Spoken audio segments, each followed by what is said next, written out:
Joining us now to break all this down, Congressman Ben Cline, Republican, 6th District of Virginia. That is the Lynchburg area all the way through Roanoke. Pretty big district. Congressman, thanks for being with us. Great to be with you, John. The district's about the size of Connecticut, but it's the most beautiful district in the Commonwealth, that's for sure.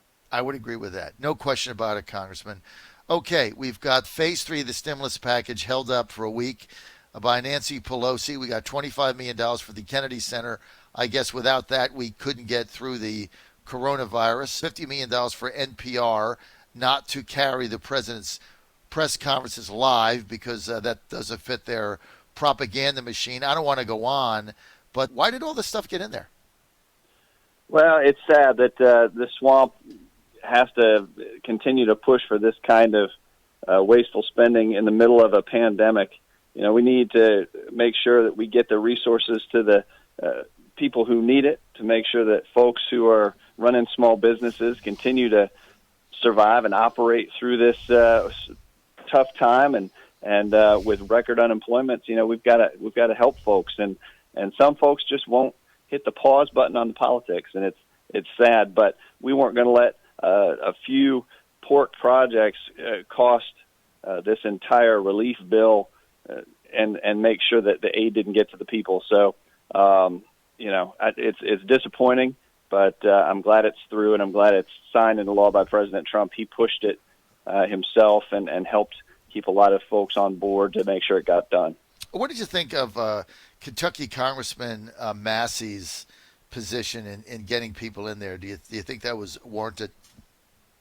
Well, I think that every member has the right to stand up for what he thinks is in the best interest of his constituents. And Tom Massey thought that making sure that when we vote on the biggest, in terms of price tag, package that's ever been passed, that members needed to cast a vote up or down. I can respect that, but the logistics of bringing everybody back, the cost of bringing everybody back, you have to weigh that against the going through the whole process. And so, you know, I leave it to Massey to decide what's best for his constituents. I think that when it passed by voice vote, it was, you know, there were only 2 or 3 members who spoke against it on the floor. And so it was going to pass, and it was just a question of how. Congressman Ben Cline with us, Republican, 6th District, Virginia, first-term congressman. Hey, Congressman, by the way, did you ever think you'd be serving in Congress during a crisis like this? I knew that it would be a challenge, but I didn't think that it would be quite this unusual. And you know, I was surprised when we started 2 years ago in the middle of a shutdown, the first freshman class come in the middle of a shutdown, just to tell you how broken the politics were. And then to have to go through the first impeachment in 25 years, and now with this, it's been an eye opener. It's been quite the experience. But right now we're focused on helping the 6th District, the small businesses in the 6th District, and the men and women who are hardworking each and every day, who want to go back to work, who want to go out to their jobs and can't because government has told them that they have to stay in their houses and that their businesses can't operate. And so we need to get to a point where these businesses can reopen and folks can get back to work, because that's what so many folks in my district want to do.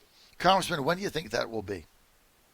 Oh, well, the experts are saying it's going to be a rough month for April, and I'm worried that it's going to get worse before it gets better, because we do have to flatten the curve, but the curve is continuing up. The rate of infections continuing up, the death rate's continuing up, and so we're all hands on deck. You know, the governor's hosting conference calls on a regular basis. We're reaching out to healthcare institutions. We're reaching out to the business community, making sure that the benefits of this $2 trillion bill are available now for small businesses to get these loans and the SBA website has that information for folks. So they can go online. They can check my website for additional information, because we've got to make sure this assistance gets delivered to people now, because they need to be able to get ready for the next couple of months. I think by summer you're going to see a leveling off, because the warm weather is going to help. But the question is going to be, are we going to have a vaccine by the time it reemerges in the fall and winter? Fall or winter, right? I mean, everybody knows this thing is likely to reemerge in some degree. We don't know what, but you can't live your life in fear forever, right? So you have to be able to go forward, Congressman. You mentioned your conference calls with Governor Northam, who put the lockdown on through June 10th. Two things. Has your conversations with the governor, have they been open and candid? Do you feel comfortable picking up the phone, having a conversation with him?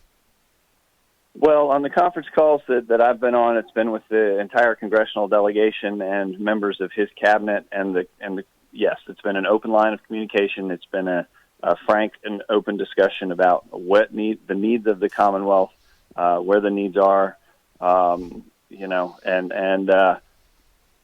what the administration is doing to address the crisis, and some of the things folks are agreeing with or disagreeing with, but their first priority is the first priority of everyone in this crisis, and that's to keep the people safe.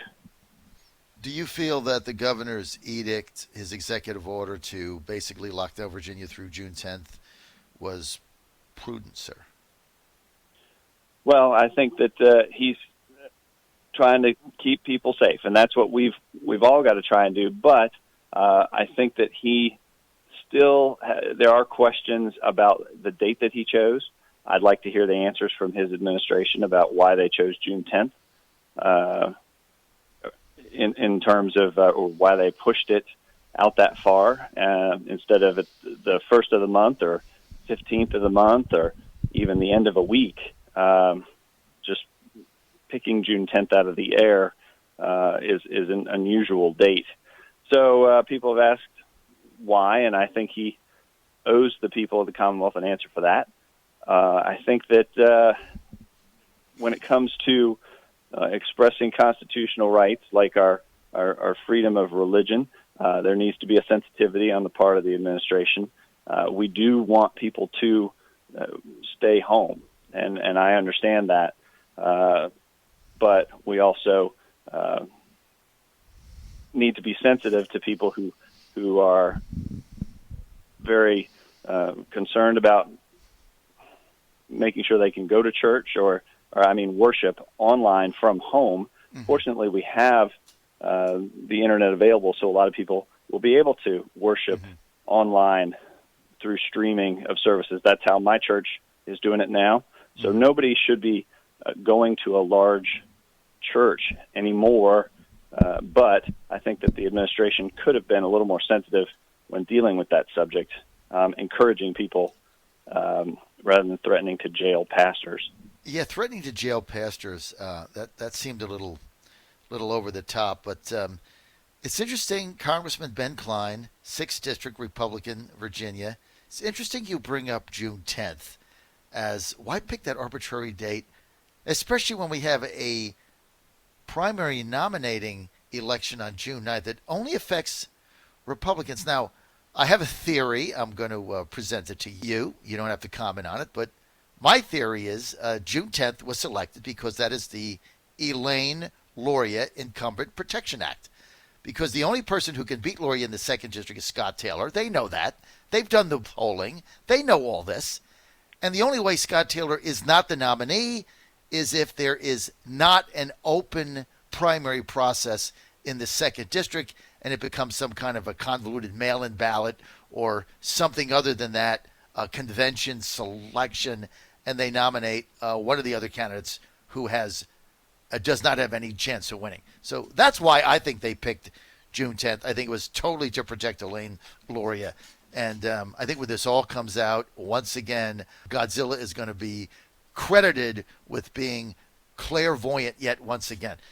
Let's get to so I don't want you to comment on that. Let's get to $2 trillion now proposed, I guess, talked about transportation stimulus, infrastructure stimulus. You know, Republicans had talked about back when this started about infrastructure, 700-800 billion. Now, I guess $2 trillion is the fancy number. Are we jumping the gun? Didn't we just have 2.2 trillion? Do we need a public works program? Give us your thoughts on that, sir.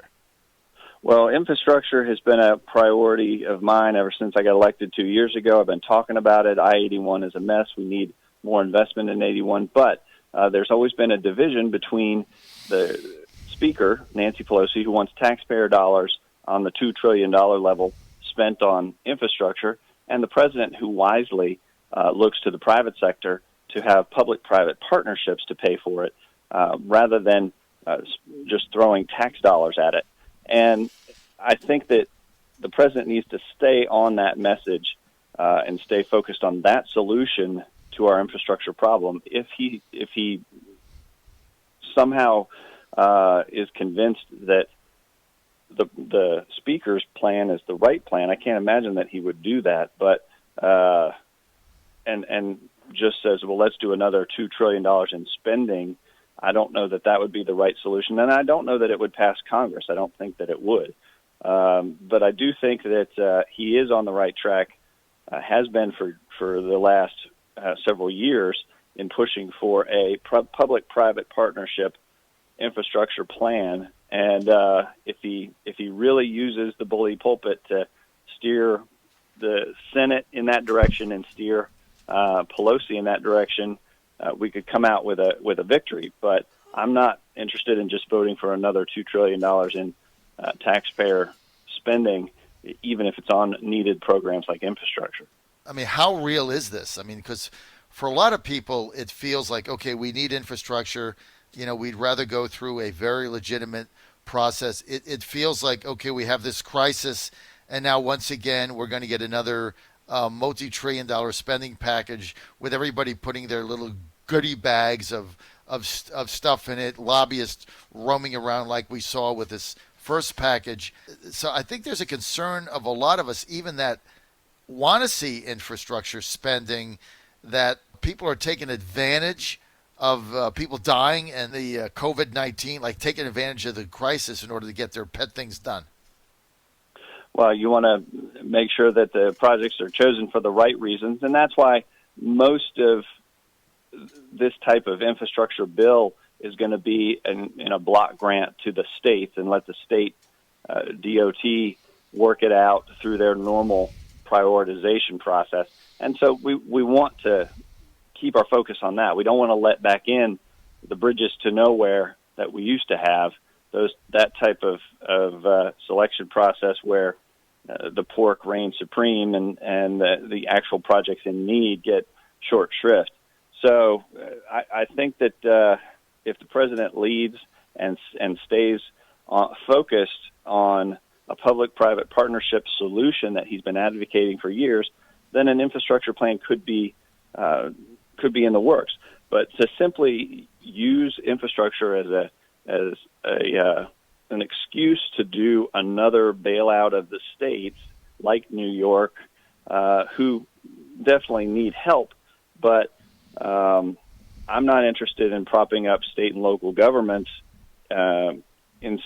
Instead, I would rather focus our efforts on putting folks back to work, keeping small businesses open, and making sure that our economy recovers during this crisis. What is Ben Cline's end game here? Well, making sure that we beat this virus. We got to beat it. And so that's why the very first bill we did was $8.3 billion for research into a vaccine, making sure that we have test kits out and distributed. And so that was the first bill that was done. And I would love to see a vaccine found early before the flu season comes through at the end of this year, because we want folks inoculated against it before it ravages the country a second time. Congressman Ben Cline, if you had to guess right now, are either of us going to be able to go to a baseball game over the summer and sit in a stadium with 50,000 people again? Your best This guess. summer, it's going to be tough. It's going to be tough. I do feel that it's going to be hard for the curve to reach a point by early this summer. I think that's we always need hope, and we want to stay hopeful. But the track that we're on right now, it's going to be hard for us to have things return to normal this summer, given all that's going on right now. So we need to buckle down and get ready for a hard month. But we're hopeful that after a hard month of April, things can begin to return to normal, and there'll be good days and bad days, but hopefully more good than bad as the year goes on. When you say, just final question, Ben Cline, Congressman Ben Cline with us, Representative, House of Representatives, 6th District, Virginia Republican. Final question, Ben Cline, and I've asked this to everybody that's come on. What's the metric of flattening the curve? Like, what does that number look like? Does it mean that on a percentage basis, the number of people in the hospital remained constant? Does it mean the number of people dying remain constant? The number of new cases remain constant? What does that mean? Give me the metric for that in your mind. Well, there is going to be a peak in terms of people infected, in terms of people who need a hospital bed, an ICU bed, who need a ventilator, and who are unfortunately going to succumb to the illness. And we want to, through measures we're taking now, flatten that down so that everybody who needs a hospital bed can get one. There's one available. And everybody who needs a ventilator can get one, that there's one available. You don't want stories like you see coming out of Italy where I read about an older priest who gave up his ventilator for a younger person, and he died, and the younger person lived. Now, I don't know if there's truth to that, but that's a scenario you don't want. So making sure we have the equipment available when it's needed, that's what flattening the curve means. It means our supplies are not outstripped by the virus. Congressman Ben Cline, I want to thank you for your time today. As always, it's great having you on a regular basis and sharing your perspective with our listeners, sir. Thank you so much. John, stay strong, and your listeners stay strong as well, and we'll make it through this. Thank you.